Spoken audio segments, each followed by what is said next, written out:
Imagine seeing beyond time and space, peering into hidden locations, unlocking secrets with nothing but the power of the mind.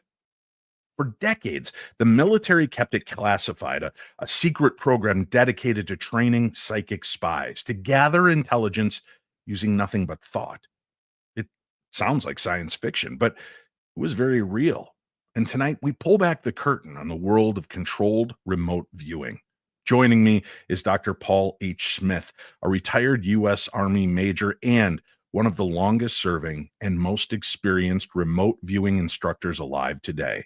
He was on the front line of the military's top secret psychic spy program, and now he's here to reveal what's real, what's possible, and what remote viewing means to the future of human consciousness. So the question remains, if the military invested years and resources into training psychic spies, what did they discover that kept them coming back? And if remote viewing is real, what does that mean for you and the world around us? We cover that next, right here on the very best in paranormal talk radio. I'm Dave Schrader, and this is my Paranormal 60. I'm not gonna stand here and listen to this baloney. He won't float. He doesn't stand for baloney.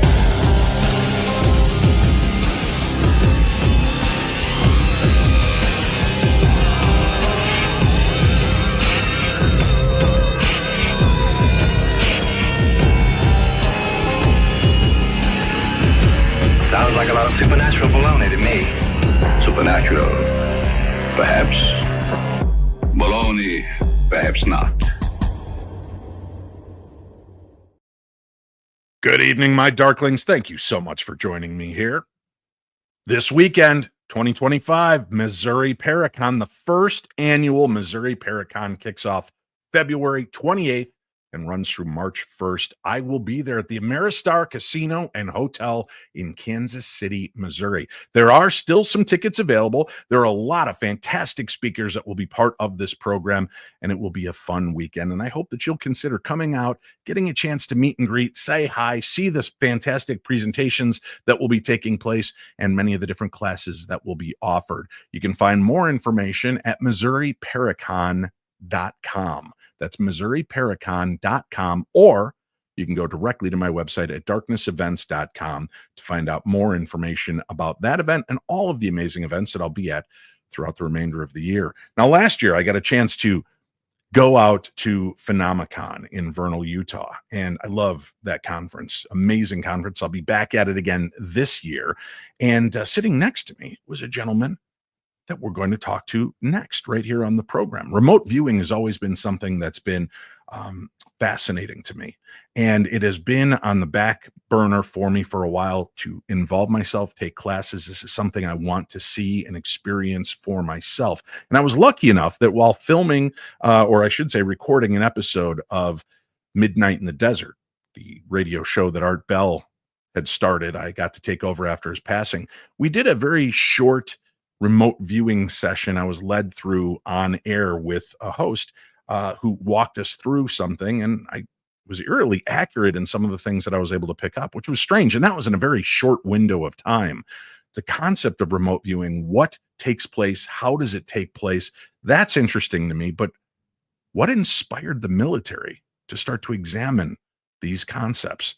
Well, let's turn to the man that knows the answers to these things. Ladies and gentlemen, joining us, Paul H. Smith, PhD. I like to say it that way. You sound even more impressive on my show. Paul, thanks a lot for being here tonight, sir. You're welcome. And really, the only reason I got the PhD was because it sounded awesome, right? Yeah, right. So, Dave, I was paying close attention to your introduction, and I was very impressed. Now I know why you're in this business. Well, thank you very much. I appreciate it. I'm wondering if I can talk you into going on the road with me to do my intro every time. Yes, I will be happy to do so. I will record one for you. We'll put a little reverb and some lightning and thunder sounds behind you and make it happen. I want to mention real quickly, too, we do have a link up so that you can find Paul's website about classes, taking the classes and more. And we also have a link up to his book, The Essential Guide to Remote Viewing. And again, this is one of those books, folks. If you are interested, this is the great jumping off point for you. And do me a favor, Like I always tell you, don't just buy the book, rate and review the book. If you Mhm. like these books, it goes a long way to help the authors out. The Essential Guide to Remote Viewing, there's a link for it on tonight's program guide. Paul, obviously, the government wants to stay on top of all of the possible ways to gain intelligence. Mhm. What was it like? Who brought the idea of psychic spies or remote viewing to the attention of the government to begin with? The Russians. All What? right. I think probably here and there, onesies and twosies, folks in the government probably thought they knew a little bit about maybe psychic behavior, or maybe their great aunt was involved in it, or maybe they themselves played around with it and thought, wouldn't this be an awesome intelligence collection tool? But we don't know how to do it. And there wasn't really a lot of science about it, back, say, 70, 80 years. There was science being done, but they weren't researching it as an intelligence collection tool. So then they found out, the CIA and the rest of our intelligence community found out that the Soviets were actually spending hundreds of millions of dollars, not rubles, which would be a much lesser amount, not Right. rubles, but hundreds of millions of dollars on researching what we would consider to be paranormal, parapsychological, woo-woo stuff. And the CIA knew from long, sad experience that the Soviets didn't spend that kind of money on anything that they didn't hope to get some kind of result from. So they thought, well, we better find out what's going on here. This is one of those synchronistic kind of things where just when you need something, all the curves come together and you end up with that thing that you need. And what that particular synchronistic event was, the coming together of two people. Dr. Harold E. Putoff, we all know him as Hal these days. I wouldn't be surprised if you even mentioned him on the show a few times. Yep. Yeah. So Hal was researching lasers at Stanford Research Institute, which later came to be SRI International. And you'll hear me mention it probably in those terms more often. He was researching that, and he was doing some foundational physics stuff in the process. And well, I won't go into the long details because we don't have that much time, but he and then another gentleman, guy named Ingo Swann, who maybe you've also mentioned, I don't know. Yes. There's a picture of Ingo back there Mhm. behind me. And they did an experiment at the Varian Hall of Physics, the physics department at Stanford University, in the basement. There was what was being used as a quark detector, so looking for little tiny subatomic particles. And Hal was trying to test Ingo to see if he could really do what he said he could, which was perturb sensitive electronic devices. And Ingo did succeed in doing that, but at the same time, he also was able to describe the guts of this thing in quite accurate terms. And the design of this thing had never been published. And it freaked out the postdoc who was in charge of this machine and this experiment, because in theory, it should never have been able to be disturbed at all from the outside unless some quark went through it. And Ingo comes down, looks at the thing, and it goes, and he did it more than once in the course of just about half an hour. And so anyway, Putoff wrote that up, and it ended up on what they laughingly called the weird desk at the CIA. The weird desk is where all the strange stuff was that they didn't really know how to categorize otherwise. And it was the one that was responsible for Soviet parapsychology, monitoring that. And the CIA, then the way Hal describes it, he says he was in his office after he circulated that paper. He didn't know that it had gone to the CIA, he says. He was sitting in his office at SRI, minding his own business. He gets this knock on the door. And he opens up the door, and it's this quintessential Men in Black thing. There's these two guys there with dark glasses on, in suits, dark suits, standing there. And he's looking at them, and he can't tell if they're looking at him because they have the dark glasses on. Anyway, one of them holds up a copy of his paper and says, "Did you write this?" And Hal says he didn't know whether to admit it or slam the door and lock it. But he said, "Oh, okay, yeah, I did." And they said, "We want to talk to you about it." And they came in and they spent some time with him. They did some of their own experiments with Ingo Swann, determined that the phenomenon really worked, and ultimately is what we call remote viewing. And they gave SRI $50,000 to start a little research program, because they needed to know what the Russians were doing, Soviets, but it's pretty much the same thing. They needed to know what the Soviets were doing. But that's really hard to get the Soviets to tell you what they're doing, right? What? You mean during the coldest part of the Cold War, the Soviets weren't real interested in giving us their psychic Not spy very. details? Of course, we had the same problem, but Yeah. but nonetheless, they figured that they would turn this civilian, although Puthoff had a military background. He'd been in the Navy intelligence collection years before. And same with Ingo. He hadn't been in intelligence collection. He was actually essentially a clerk typist in the Army right after the Korean War. But that was the only military connection these guys had. But Puthoff, because of where he worked and the fact he'd been in naval intelligence, he had all the classified tickets. He's cleared up to TSSCI, which people hear about all the time now because of the UAP business. But he was working in a potentially classifiable environment. And the CIA thought, this is great. We can get these guys to research it. We can't go to universities to do it because the CIA is a dirty word on all these universities. They would get run off. And so they came here to an outfit that was already doing research for the government, and got two people to continue to work on exactly what they needed research done on, to find out if what the Soviets were researching really was a threat. And the bottom line is they found out it was. Found out it was a threat. All right. So you've got one man who claims that he can, I guess, telepathically affect or impact mechanical items. He can be a part of that. They put him to the test. Not only can he prove it, he also can tell them how this machine is built, something that shouldn't be known. The Russians are spending hundreds of millions of dollars in trying to understand the capabilities of humanity. Now, it's interesting. I've talked to a few remote viewers over the last 19 years, and many of them refer to this not being psychic at all in what you're doing, yet they're referred to as psychic spies. Can you maybe help me understand that delineation line? Is it because psychic sounds woo-woo? It would help if we had different words to use. Right. So Ingo hated the word psychic. He didn't like people calling him a psychic. He said this is really foundationally consciousness related. It's perception and consciousness. And psychic is just this kind of throw around word that we use, has a lot of cultural baggage associated with it. And he didn't like the fact that there were so many assumptions people made when they heard the word psychic that weren't true. Right. And so in the generic understanding of the word psychic, it is psychic, right? But when you get right down to it, that terminology really doesn't tell you anything worth talking about. We just don't have a better phrase to capture this. So we have psi, PSI, which means that thing that we don't know what it is. Literally, that's what it means.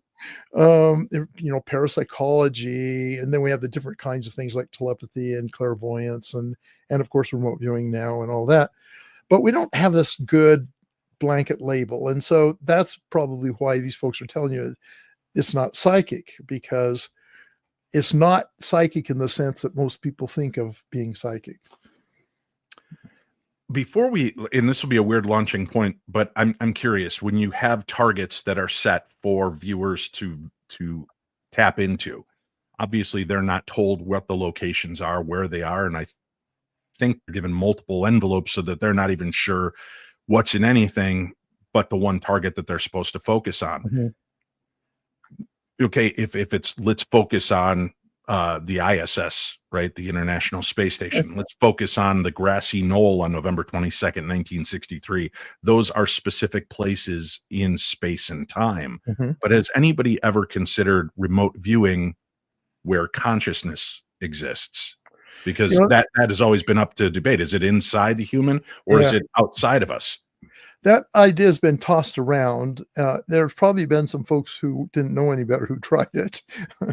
This would be an immensely difficult target for remote viewing, because at its root, remote viewing is a perceptual descriptive process. Consciousness in and of itself, by definition, is intangible. And so you can get some there's probably a good term for it. I'm going to have to look seriously for this, but it's a knowingness. You can get information that isn't concrete, that you just have a knowing or a cognitive impression of. That's possible. And so you could possibly say, well, this has to do with consciousness, right? But then your tasker is going to say, well, what's consciousness? And you'll say, well, it's this thing that everybody has and everybody knows what it is, but they don't know how to tell you what it is. Right. In my PhD, I got my PhD in unemployment, as my wife described it. I have a PhD, a doctorate of philosophy in philosophy. And my focus of study was philosophy of mind, philosophy of science, philosophy of parapsychology, which isn't a formal study, but I did it anyway, and consciousness. And the reason I did that, because I did this program long after I'd become a remote viewer, because I wanted to understand the foundational nature as much as I could of what we understood in the world as far as consciousness and mind-matter interaction, that kind of thing. I found out probably the best and most valuable thing I learned is what we don't know, right? But I mean, that's the basis of science anyway. Most of the time you spend learning what we don't know. And so anyway, when we get into consciousness, I'm in danger of getting on a soapbox or at least going into a deep dive down rabbit holes and stuff. But that is really what this is about. But what it is, I have sincere doubts that any remote viewer is going to get to the bottom of that, particularly if it is non-physical. So mainstream science believes that consciousness is just a function of the brain. Thinks that the brain's processes in some mysterious way, so far mysterious to us, produces this experience of consciousness. Most of us who are in this field, and a lot of people who aren't, but are sympathetic to it, are absolutely convinced that the consciousness is not a brain product, that it's something that's external. External isn't even the right word, right? Because it's, so I'll use a fancy word, orthogonal, which means at right angles to or whatever. It's almost like it's in a alternate domain from the physical world. I use the word non-physical, even though that freaks out scientists. They don't like to think that there could be anything non-physical. But consciousness is at least partially non-physical, and I think it resides outside the brain. And remote viewing is really good evidence for that, because it's possible for a viewer who's never been given any information about a target, doesn't know what the target is. In fact, we are at great pains to keep viewers from knowing what the target is before they actually do their sessions. Okay. Right. It's entirely possible someone to perceive and describe and experience a target on the other side of the planet, to which they have no technical or sensory means of interacting, don't know what it is consciously, and yet can produce an accurate account of that. That tells me that consciousness is not locked inside your head. I like that, right? And we all want to pigeonhole and be able to put things into a nice, neat little compartment to say, this is where this is how this works.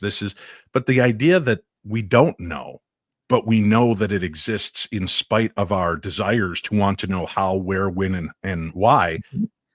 That's the magic that I always talk about on the show. I love that there's this magic in between, this little space where things occur, whether you believe in them or not. Mm-hmm. Would you say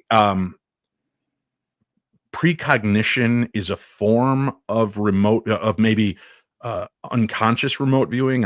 On January 1st, 1988, as I'm driving my friends home playing sober cab all night, every time I would pass by my parents' street, I would have these flashes or visions within my head of my mom collapsing, of my mom being wheeled out and brought in an ambulance. It was such a strange experience, and it felt as though almost I was watching it on TV. I don't know how else to explain it. It wasn't like it was a part of me, but that I was seeing something like that. And then I'm thinking, well, it's New Year's Eve. A lot of people have accidents. Mom's a recovering alcoholic. Maybe this is just something in your head, and that's why you're staying sober, to get your friends home safely tonight. I eventually went to my friend's house at the end of the night to spend the night. After about 20, 30 minutes, I said, man, I got to go. I'm sorry. Something's wrong. And I went home, got into the kitchen, poured myself a little cup of Pepsi, I think, and my mom came shuffling out all wild-haired and one eye squinting at me, and what's going on? I said, I stayed sober, cab mom. I just got home. Hold out, let me go to the bathroom. I'll come out and have a cigarette and we can talk. I said, okay. She turned around and went into a grand mal seizure. Wow. She had never had one in her entire life, never had another seizure in her entire life. But I was there. We were able to immediately give aid to her. Was that a form of remote viewing, or was that precognition? And are they two separate deals? It's like they're two separate functions in a way. Okay. So you can remote view present time, you can remote view the past, and you can remote view to some degree the future. Okay. If you're remote viewing the future, that's precognitive. But you can also have what's called presentiment, which is an autonomic response below the level of consciousness that anticipates some kind of event in the future that might be negative. There are other ways of having precognitive experiences that aren't remote viewing. So it's like precognition is a condition under which things can happen, but there's a multitude of different things that interact in a way that is precognitive. And precognition obviously has to do with time. Right. Remote viewing doesn't necessarily have to do with time. It just works within the envelope of time. I don't know if did that explain it? Well, as best as I guess we can understand, right? Because it is such an esoteric concept but you gave me the idea. It is maybe a function of remote viewing, but it's its own subtlety as well. Yeah, or condition under which remote viewing can be done. I'm trying to. I mean, this is actually a new concept for me. It hadn't occurred to me to parse it out this way. Most people think of precognition as an actual thing, like remote viewing is an actual thing, and I think that's wrong. I think I'm on to why I've always thought that wasn't quite right. So thanks for the interview. It's helping me out here. Well, it's like when you say Ingo Swann can mentally or energetically shift things. We hear about the experiments that have taken place with these random number generators that are spread out throughout the world, and how prior to the death of Michael Jackson, the random number generators came together, and prior to the attacks on 9/11, they came together, and it was prior to. So again, precognitively, it was as though it was already focusing the attention that was about to happen into these units. And it not only did it hit it, but it maintained it for longer than it should have on a random basis. So that, in a sense, is also seeing things beyond the construct of what we understand time to be. Yeah. So in fact, that's the global consciousness project you talked about. Roger. I can't think of Roger's name. That's the penalty being 72. Roger. Well, I'm 57 and I can't remember Roger's last name either. I keep thinking Goodell, and he's the NFL commissioner. So the sad thing is, and that's what happens sometimes. You get one Roger mixed up with the other one, and their last name doesn't come to you because he gets frozen out. Well, he and I are we're good friends. I can't even think of it. It'll probably come to me as soon as we end the program. But if you think about the term precognitive, it means before cognition. So before you're consciously aware of something, and it's taken to mean something before it happens. That's what it technically means. But then people say, well, presentiment isn't precognition then, because in presentiment you don't know anything. It's just your body reacts to something that's going to happen in a probabilistic way, in a highly statistically significant way, right? According to the research. So how is that cognition? In a way it's not, but I think our terms of cognition need to be tuned up a little bit too. Right, because that's right. That's the sense when you're in a place and somebody may be stalking you, and you keep looking over your shoulder as though you can sense somebody staring at you. To say that doesn't exist, we give it so many different names: intuition, gut. Right. There are all of these different titles that we give to these things that are really kind of the same scenario. I've been talking about that about ghosts for years. The fact that when you hear something in your home where nobody has ever died, there's no battleground, no ancient Indian, burial mound underneath your home, but you're hearing something. I've told people quite often, you might not be experiencing something from the past. It may be the people that are living in your house 20 years from now, hanging a picture on the wall. That's the pounding you're hearing. The So footsteps coming, that's right? interesting. Is that idea originate with you, or had you? I would like to take full credit for it, but I think I Yeah. remote viewed the idea because it did come to me without people talking to me about it. But it Yeah. obviously has been around a lot longer. But I do think that there's like ripples in a pond that will go out, and the ripples hit the walls and come back to the Mhm. center at some point. They're just not as cohesive. So I often wonder if that's what's going on, as time is constantly expanding and contracting, and if you're in the right place at the right moment, you're able to pick up on what the messages are of the place. Yeah. It probably doesn't have to do with time and place, right? It probably has to do with your openness to input, and you having and it being the kind of input that you really need to pay attention to in many cases. Like with your mom. I mean, Mhm. there's a massive emotional connection there. And it was clearly precognitive. What you received was precognitive. And I would say, because you had a kind of impression that unfolded like an image in some way, I would suggest that it was some kind of, just a native resident remote viewing that you did, or at least the underlying mechanism that makes remote viewing work, and you did it precognitively. And it never would have happened probably if you had that emotional connection, if you didn't have that emotional connection. Because if you think about it, there were probably dozens of people within a certain geographic area who collapsed about the same time your mom did. Right. And you didn't pick up on any of those guys. You picked up on your mom. Yeah.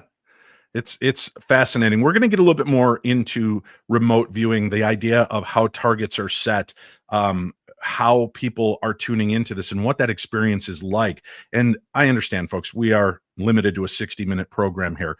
I do want this to be the beginning of a much longer discussion with Paul H. Smith, PhD. And hopefully we will have him come back in the future as we continue to peel back the layers of remote viewing to understand it. We have to take a quick break. We'll come back with more, and we'll do that next right here on the Paranormal 60. Oh, are you reading me? Come in. Hello? Greetings from the shadow, and welcome to Shadowzine. My name is Jeff Belanger. I'm an author, podcaster, and explorer of the unexplained. For 30 years, I've been investigating the paranormal, UFOs, monsters, and things that bump in the night. Lately, you may have noticed how major TV networks and even social media networks have been pushing our favorite subject back into the shadows. I say good. That's why I launched Shadowzine, a monthly underground publication that covers your favorite topics in depth by some of the leading writers and researchers out there. If you're looking for 30-second TikTok clips, go somewhere else. If you're ready for a deeper dive, put down your phone and pick up Shadowzine. You can't find it in stores. This is old school print. Head to shadowzine.com and be part of the underground revolution. That's shadowzine.com, and I'll see you in the shadow. Welcome back to the program. This is the Paranormal 60. Paul H. Smith, PhD, our guest. And remember, folks, we have links up for Paul's website. I also have a link up for his book, The Essential Guide to Remote Viewing, the secret military remote perception skill anyone can learn. And that's what fascinates me about this, the skill that anyone can learn. I have people, including myself, that have said I'm as sensitive as a doorknob. Obviously, I'm a little bit more sensitive than a doorknob because I have picked up on things throughout my life, Paul. But talk to us about... I have to say, that's not the only doorknob resemblance that both of you and I share. So there is a bit of a knob-like appearance to our noggins. Yeah, so I'm sorry I interrupted your question. Go ahead. No, that's fine. So talk us through, if you could, the idea, if we're setting up a remote viewing session, and is it usually just one remote viewer? Is it 4 or 5? Do we have to drink goat's blood beforehand? Do we have to like the smell of patchouli? Is it anything that we specifically need to do before we enter this space? Yes, Dave, you have to drink goat's blood, and I have a special brand that it has my name on it. No, it's actually, everybody has their own little rituals and stuff, but Sure. The great thing about remote viewing is it doesn't require anything special to do. Okay. In fact, I probably ought to start a little bit further back than your Please. direct question. remote viewing is actually something that everybody can do, at least have the capability to do. I have a bunch of different analogies. In this case, I think mine, the one about learning to read is one. Almost everybody, there's of course exceptions because of sensory problems and so on, but almost everybody has the ability to read, but they haven't developed the skill to do it, because we're born natively with, you have to have a certain amount of visual clarity. You have to have certain cognitive functions going on in your brain. You have to have, the various, pattern recognition, so you can recognize letters and that kind of stuff. But just about everybody has that. And so then you go to school and they teach you how to use those things together and learn your vocabulary and shape the letters and all that stuff to make it possible for you to read. And it's like that with remote viewing, where we all have the underlying ability. You'll often hear more traditional psychics say, "Oh, you can't do what I do. You have to be born with the gift to do that." Right. And then if you do succeed in doing what they do, they said, "Well, you must have the gift." And I wrote a blog article that said, you do need a gift to remote view. The good news is that all of us have that gift. Right. And or get the gift of the book, The Essential Guide to Remote Viewing. I saw what you did there. That's clever. Yeah, thank you. Thank you. Yes. In fact, that's why the book is why I even wrote that book. My earlier book, Reading the Enemy's Mind, was more an account of how the program got going, what it did, and that kind of thing. This book was for all the people out here who want to get started with it. But when you get on the internet and you start looking up remote viewing, it's like a madhouse. You get all kinds of stuff, some of which is probably legitimate, a lot of crazy talk, sensationalist stuff, associated with aliens, all kinds of stuff. And it's very hard for a novice to sort out the reality from all the noise out there about remote viewing. And this book is just a no nonsense, just the facts, ma'am, but presented in an interesting way. I think people enjoy the way I put it together. And so that's why the book exists. Now, even people who know something about remote viewing already are going to find the book useful, because in it, they are going to find stuff that they don't already know. And trust me, no matter how long you've been in the field, you will see something that you don't know. You'll get something you don't know out of that book. And of course, you can also give it to your friends if they're dubious about you being in remote viewing. That's because right. Again, I don't talk about communing with aliens or any of that kind of stuff. It's just strictly science and verifiable stuff in the book. Excellent. That was where was I going? So we were setting the table for how a session. Oh, begins. Right. Okay. If you've got your 3 or 4 remote viewers, how do we move forward?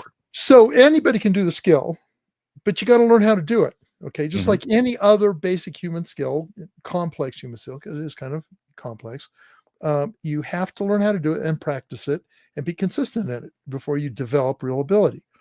But once you've developed the ability, then you have to be able to do remote viewing. People say, well, what do you teach folks when you teach them remote viewing? And I'll say you can boil it down to 3 things. First, I teach them how to recognize the very subtle signal that comes in. We're dealing with a psychic ability, right?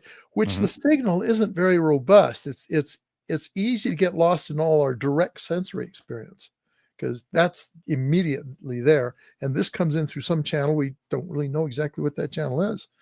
And so I teach them how to recognize the noise. I mean, the signal. I teach them how to recognize the noise. Now, there's this phenomenon we call mental noise. It's all the racket that's always going on in our heads.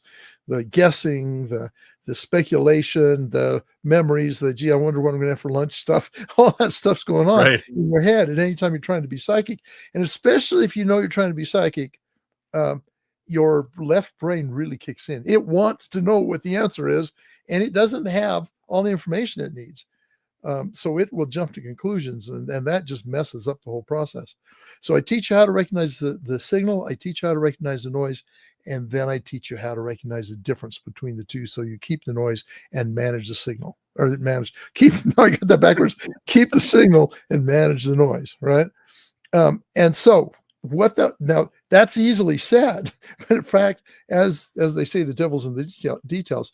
It's easy to describe, but it takes a lot of work and a lot of understanding to be successful at it. So All right. So let's say you've learned how to do remote viewing, and we're going to talk in terms of controlled remote viewing here, because Right. that's my specialty. And that was the final development that Ingo Swann and Hal Puthoff. It's kind of the capstone to remote viewing. And they felt like it was the most successful way of doing it.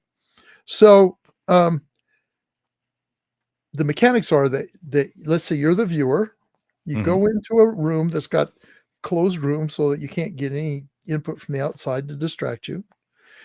You sit down in a chair at the end of a table, you have a bunch of paper and you have a pen.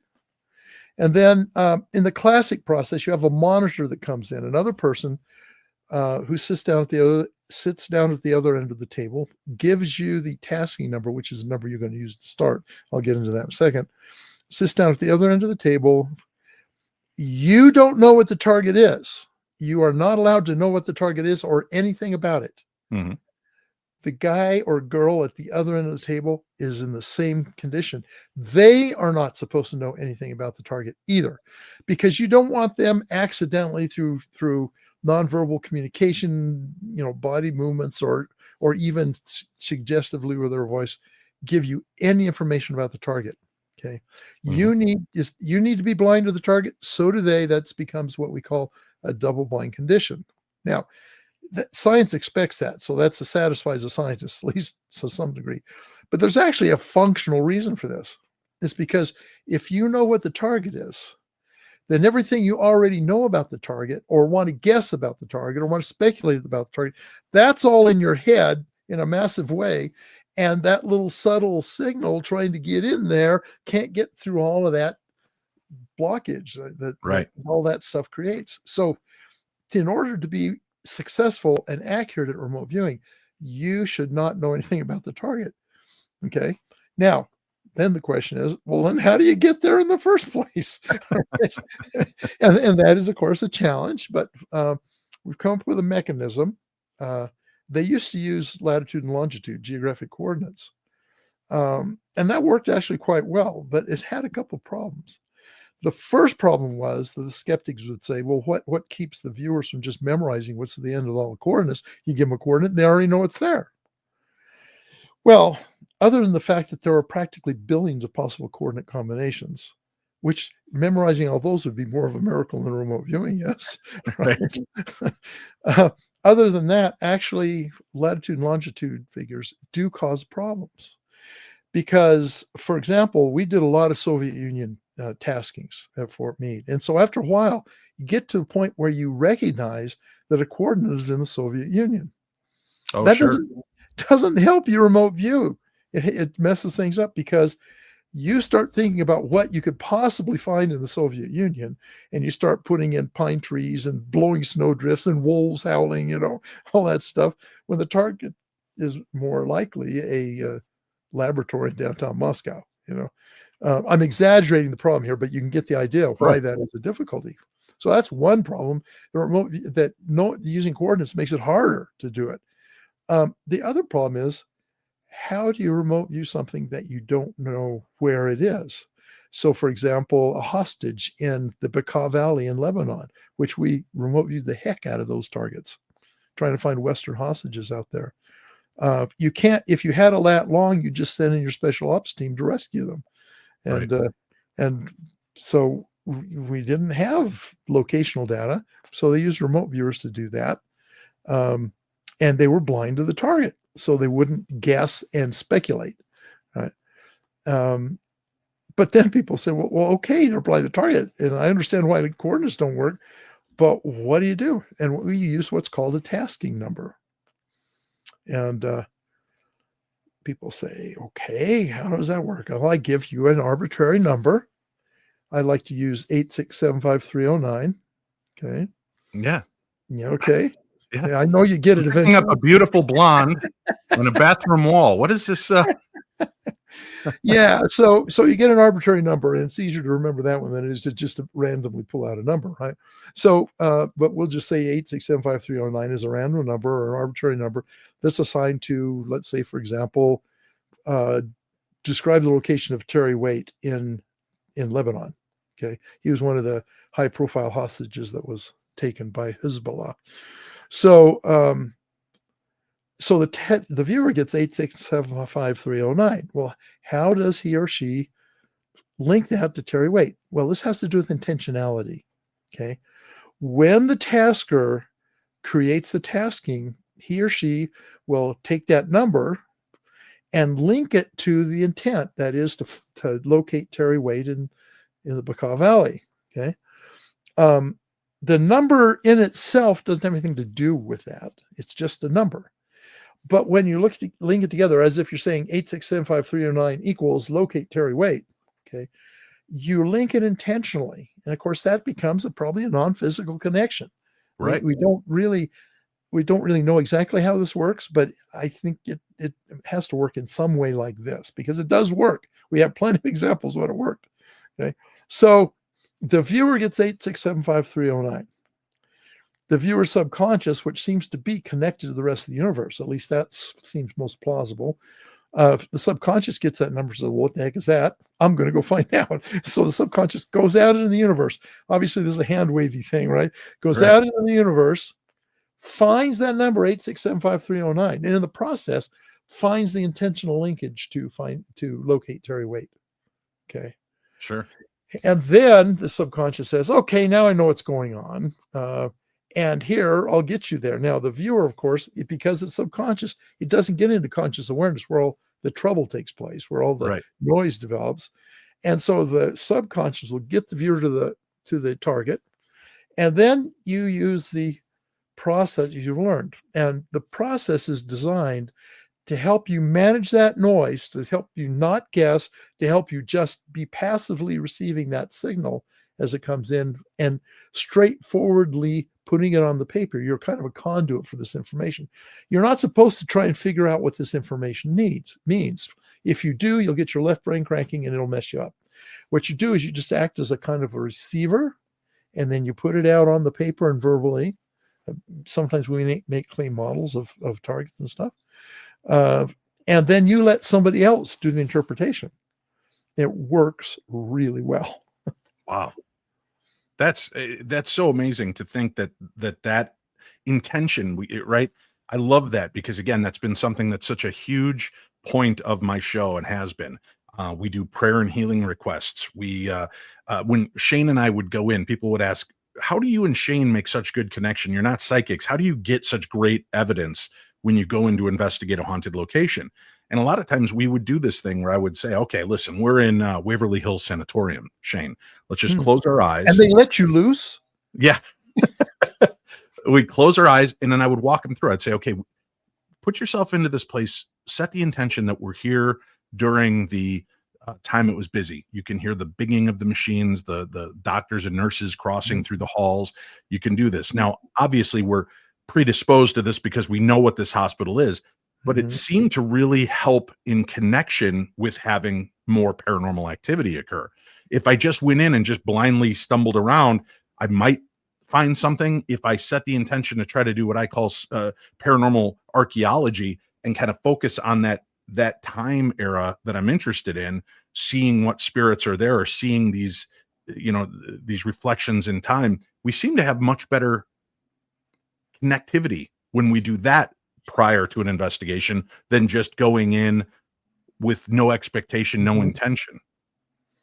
That makes a lot of sense. Now, if you think about intentionality, it's actually linked directly to consciousness. It's probably an aspect of consciousness, right? And I should say this. I didn't say this when I was talking about consciousness, but consciousness probably is a combination of physical processes and this non-physical phenomenon, because you have to have a linkage between the non-physical physical part and the physical part in order to actually function as a human being, right? And so intentionality ties that, maybe one of those things that kind of ties those two things together in a way that makes it effective in the world. Yeah, that really speaks to me again, but that's fascinating that it's setting the intention with kind of a target that you don't even know, and just having faith that the universe will connect you to where you need to go, and having that faith to just let that be. And then, like you said, the hard part for me would be you try to close off that left part of the brain. You're just letting things come through. If I start sensing water or outdoorsy things, and I'm not an outdoorsman, right? I'm going to start thinking, oh my God, am I near a bear cave? Am I, I can see how that could start perplexing the mind in how you're going to do what you're about to do. But in essence, it's almost like automatic writing, not questioning, just letting the words come out, letting the things happen without judgment, without thought or pause, and allowing those things to be. Psychics I've worked with for years, Paul, have said, we've tapped into a place. I'm like, just tell me anything you pick up here. And sometimes they've held off and they're kind of embarrassed, and they won't tell me. And then, they'll turn to one of our PAs and be like, this is so dumb, but I was picking up on like giraffes and clowns. And the PA roll their eyes and laugh and shake. And then later on, we find out that the former owners used to be Ringling Brothers, Barnum and Bailey circus performers. And you're like, see, you second guessed yourself. And Cindy just stopped that. She just, if she was picking up giraffes in a house in Butte, Montana, she mentioned giraffes in a house in Butte, Montana, and just trusted that what is coming out will make sense for what we're there to do. And it was really uncanny. So first a wisecrack. Please. When you mentioned giraffes and clowns, I thought they were talking about they were getting into your studio, but there's that too. It is a bit of a circus atmosphere. Yeah. But when we teach people to manage the mental noise, we don't tell them to try and flush it and not do anything with it, because all that does is get it in the cycle in your head and you're stuck with it, right? We teach them to what we call objectify it, which is acknowledge that you've got it, but treat it in a way that acknowledges that it's mental noise as well. And so we always write that down over on the right, because often, particularly as you get deeper into a session and you're getting wider bandwidth, oftentimes those analytical bits, we call it analytical overlay, start to be closer to reality. Okay. And they can be useful cautiously when they're analyzed together with other information and by people who aren't in the session themselves. If the remote viewer tries to understand what that means, it'll just lead to more and more of that. Right. But if they put it down and just continue on with the process and not puzzle over it, then later on it could be useful to an analyst. People say, well, this means that I have to have help when I do remote viewing. And that is true. You cannot be a solitary remote viewer who does it all, every aspect of it, him or herself. And trust me, that's to your advantage. It does mean you'll have to find somebody to help you. But if you get involved in some of the remote viewing communities that are out there, you can establish connections that can help you work through this stuff. I know time is flying on us here with about 15 minutes left together. When I'm having a connection and we're doing this, is it engaging visual? Is it engaging auditory? Is it engaging senses like smell? Will I smell the water? Will I smell the pine trees? Are there different elements of how this comes to you? So people often come to my classes thinking that remote viewing, this is all about seeing things. And it's not, because I think it should have been called remote perception, because it involves smelling and taste and touch and sound and smell, taste, touch, sound, and vision. Yeah, it involves all those. And particularly early in a session, you don't necessarily get clear visuals of the target. Folks come in and thinking, oh, right, I'm going to be seeing everything exactly right in great detail, like I'm watching on TV or looking through a telescope or whatever, and it's going to be really easy, and then I'm done and I'll be famous. It does not work that way, because you're talking about a narrow bandwidth process. It's got to compete with all the other things that are going on in your head, particularly all your sensory experience. So the psychic, for a better word, the psychic smells you're getting have to compete for the real smells that you're smelling. The psychic audio that comes in has to compete with the real audio. And so that's why you got to learn to be able to differentiate these things. But really you do have a multisensory experience. Usually we attend to them in individual things. Like you might start off listening, trying to pick up sounds that you hear. Then you might move to touch, and then you might move to visuals. And visuals start off with just vague. People say, well, what is remote viewing like? And I say, well, what is kind of like the input you get. It's kind of like a half remembered memory. You know, a memory you have from way back is kind of vague, and there are details you can't quite put your finger on, but you recognize this memory as a memory you've never had. Okay.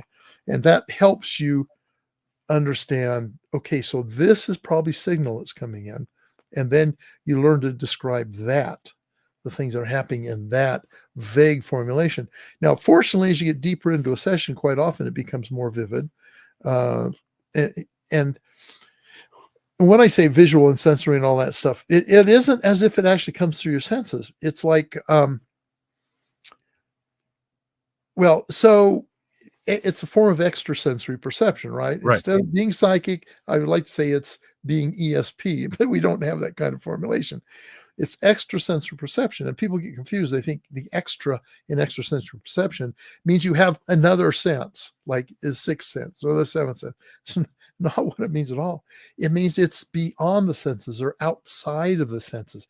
You're having a perceptual experience that kind of bypasses your actual sensory interaction with the world, but it comes to you in a quasi-sensory way. It's like experiencing it from a sensory perspective, smell, taste, touch, whatever, without it actually going through your real senses, your actual senses. Okay, and for that reason, it's kind of vague. It's almost like it's transparent, or at least translucent. If a smell can be transparent or translucent, I think in a way it can be. Right? Sure. Not visually, but the experience is kind of like that. And consequently, when these folks come in and they want to have this vivid Hollywood-style experience of being psychic, at first they're kind of surprised and sometimes a little disappointed. But if they're serious and they stick with it, they get deeper into the course, and all of a sudden they start having these profound things happen to them.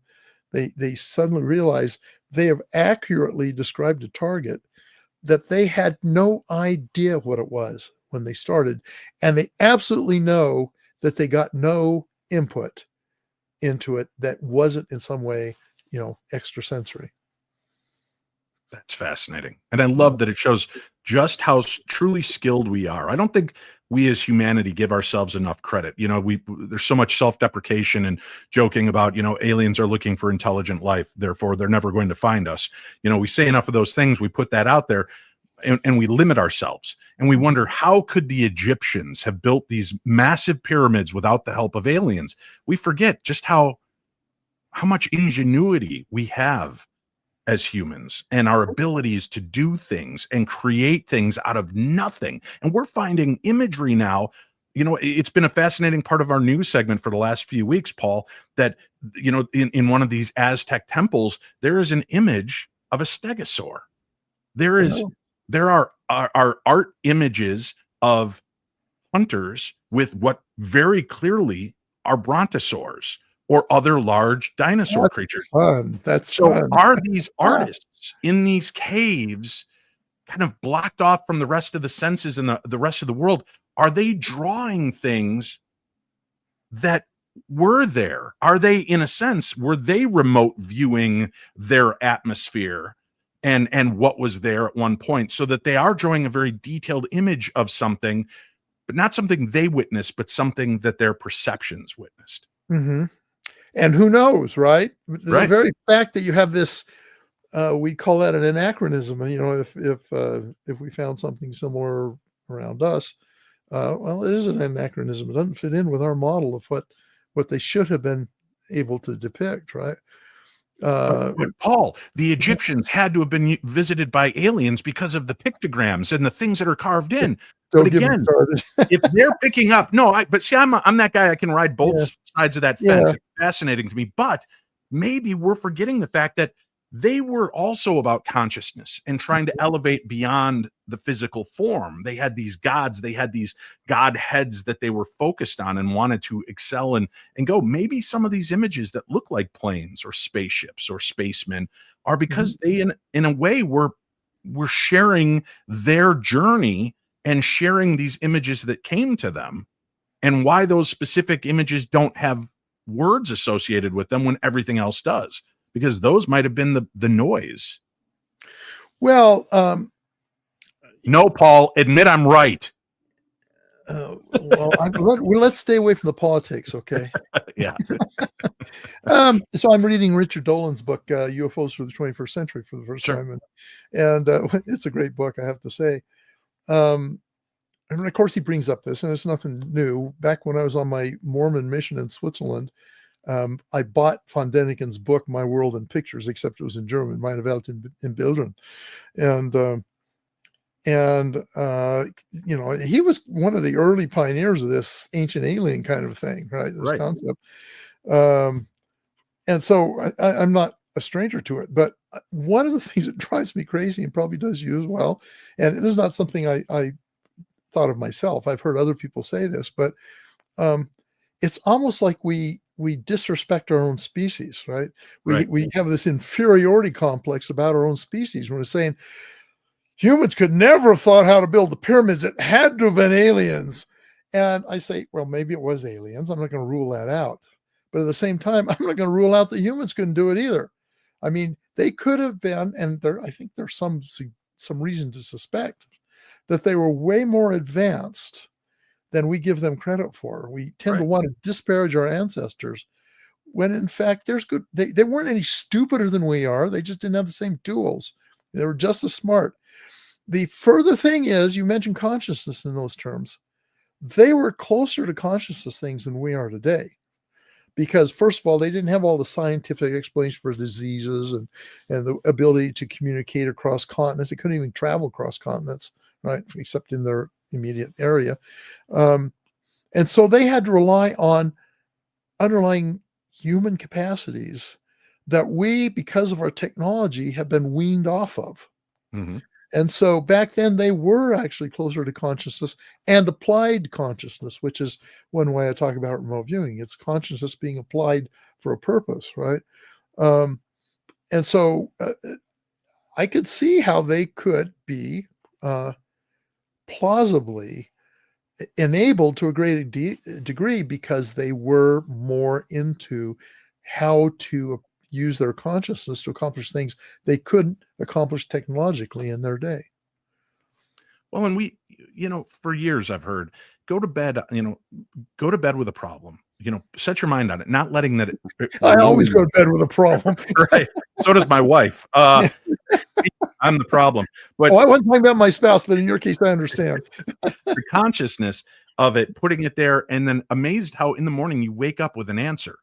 And I've had that happen for years on things I have no knowledge of. I'm not science-based in a lot of ways. I'm certainly not mechanically inclined, but there have been times when I've woken up and I've thought, I wonder if I do this, and it works.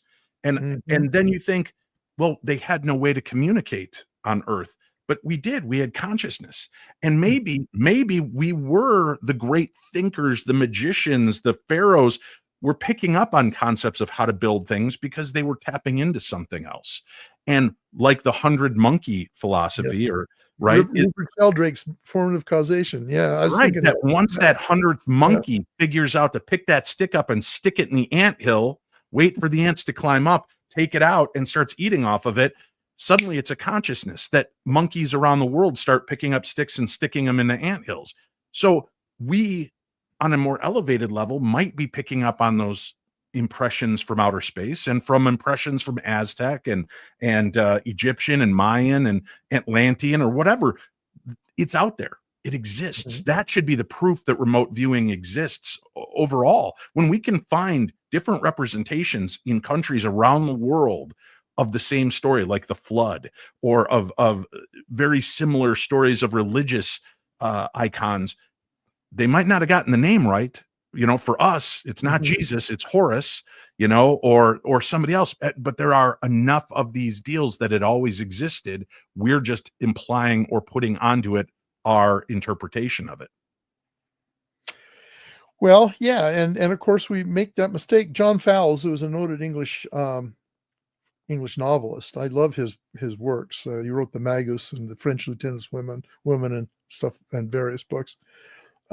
In The Magus, he has one of the characters say, "We should not pity the past for what it didn't have. We should pity the past for what it did have and what we have lost." Yeah, that's beautiful. Yeah.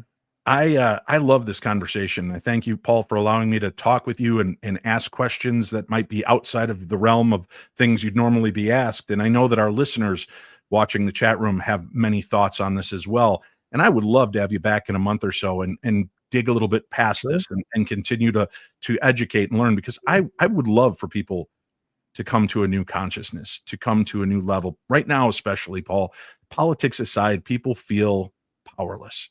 They Mhm. feel as though they have no influence in their own lives, and that's because they're buying into it. We change and Exactly. manipulate I was them. going to say that they have surrendered that, not intentionally. Right. The problem is that our whole society is geared at taking empowerment away from the people. I mean, that's what our marketing culture is about, trying to persuade people to buy the things we want them to buy. Right. And we do that by limiting their awareness of having choices. Well, Paul, thank you so much. And thank you for your service in our military and for the continuing education that you give to people to help them learn new ways. And I appreciate that. And we'll look forward to talking to you again and hang out a little bit after the credits roll. I'd like to chat with you again, but thank you so much for being here. Oh, thank you for the invitation. It was last minute. We'll see what happens when I have a little more time to think about it. Perfect. See, I like this though. This is more of a Well, yes. conversation. Yeah. And I like the idea. I know you got time. You have time shrink, whatever. Anyway, I like actually the idea of talking about things I don't normally talk about. It helps. It's a change up. It makes things different. Sure. And it gives us new ways to look at the things that we Mhm. see and interpret. So again, Paul H. Smith, PhD, our guest, and you can pick up his book again. We've got a link for it on today's program guide. So I highly encourage you to pick that up. Tonight, we journeyed into a realm where distance is meaningless, where time bends, and where the power of the human mind defies what we thought possible. We've uncovered the history of controlled remote viewing, at least the very initial tip of that iceberg, exploring some of its applications, challenging the boundaries of reality itself. And Dr. Smith has given us a rare glimpse into a world once locked behind government secrecy, a world where trained minds became tools of intelligence, where visions revealed the unseen, and where the nature of perception itself was rewritten.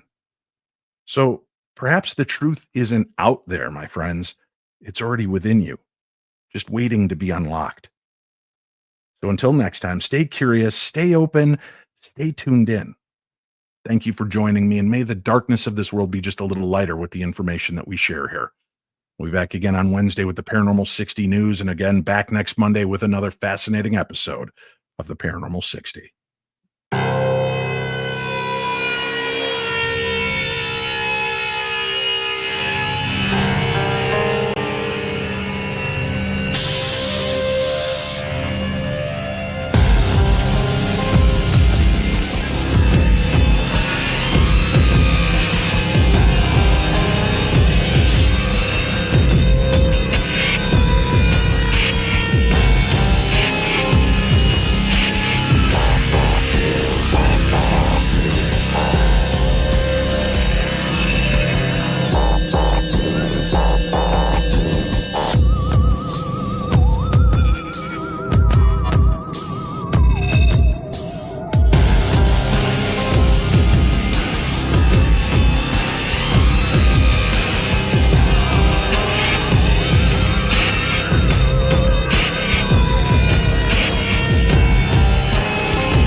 I just want you to know, some of you should be ashamed. I was remote viewing during the entire show. Put some clothes on, for God's sakes, when you listen to me.